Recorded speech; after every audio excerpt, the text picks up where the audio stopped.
আসসালামু আলাইকুম, কেমন আছেন সবাই? আশা করছি সবাই অনেক ভালো আছেন। আজকে আপনাদের সাথে শেয়ার করছি গরুর কলিজা ভুনা রেসিপি। তো এখানে আমি কিছু কলিজা নিয়ে নিয়েছি, ভালো করে ধুয়ে পরিষ্কার করে নিয়েছি এবং কিছুক্ষণ ভাপ দিয়ে নিয়েছি। তো ভাপ দিয়ে পানি ঝরিয়ে এখন একটি প্যানে তেল গরম দিয়ে দিলাম, আর সেই সাথে পেঁয়াজ কুচি দিয়ে দিলাম। পেঁয়াজ কুচিগুলো আমি একটু মোটা করে কেটে নিয়েছি। তো আমি এর সাথে অ্যাড করে দিয়েছি গরম মশলা।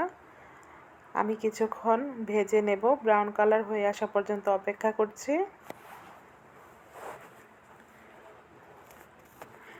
এখন আমি অ্যাড করে দিচ্ছি লবণ পরিমাণ মতো।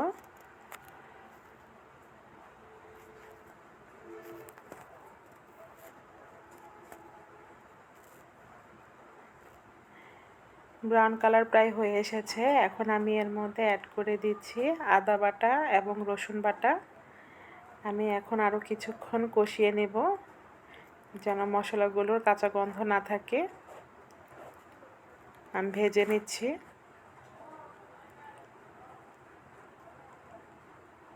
সেই সাথে এখন অ্যাড করে দিচ্ছি সামান্য একটু পানি, জাস্ট মশলাটাকে কষানোর জন্য।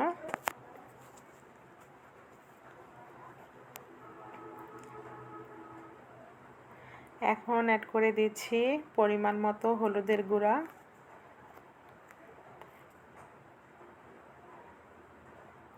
এখন দিয়ে দিব পরিমাণ মতো মরিচের গুঁড়া।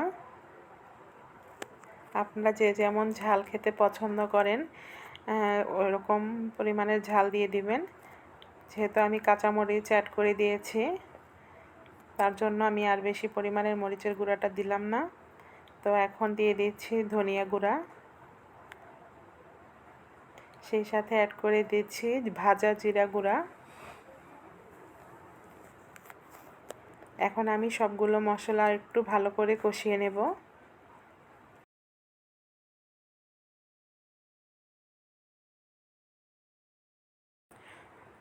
ওপরে তেল উঠে আসা পর্যন্ত অপেক্ষা করছি। এখন আমি দিয়ে দিচ্ছি ভাপ দিয়ে রাখা কলিজাগুলো। এখন মশলার সাথে ভালো করে মিশিয়ে নেব।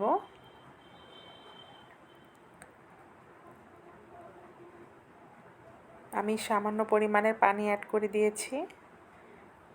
এখন এই মশলাগুলোর সাথে ভালো করে কলিজাগুলো কষিয়ে নেব কিছুক্ষণ, যেন মশলাগুলো কলিজার ভিতরে একদম ঢুকে যায়।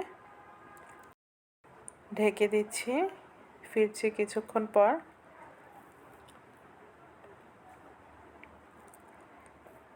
আমি আবার একটু নেড়ে দিচ্ছি। আপনারা একটু বেশি করে ভালো করে অল্প জালে কষিয়ে নেবেন, এতে করে মশলাগুলো ভালোভাবে কলিজাগুলোর ভিতরে ঢুকে যাবে, এতে টেস্ট অনেক বেড়ে যাবে।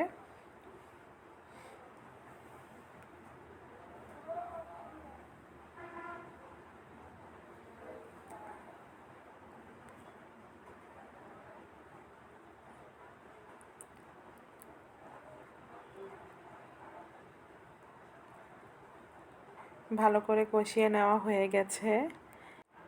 এখন আমি সেদ্ধ হওয়ার জন্য ঝোলের পানি অ্যাড করে দিচ্ছি।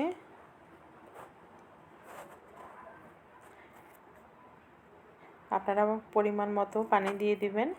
যেহেতু আমি এটা ভুনা ভুনা করব, তো আমি বেশি পানি দিচ্ছি না। তো আমি ফিরছি কিছুক্ষণ পর।